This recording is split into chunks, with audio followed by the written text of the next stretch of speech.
Hi friends, if you have a dead battery and if your car is stuck in the garage, you're not able to put it onto neutral to push your car out, here's how you can bring your car to neutral. This is a 2003 Camry. I'm showing, you can see a small slot there right next to your gear handle. Uh, Using a flat screwdriver, just pry open the the cap of that slot, and you see there's a button in there.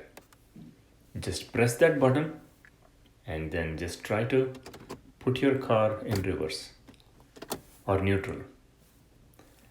I'm going to reverse. I'm bringing it to neutral now. That's it.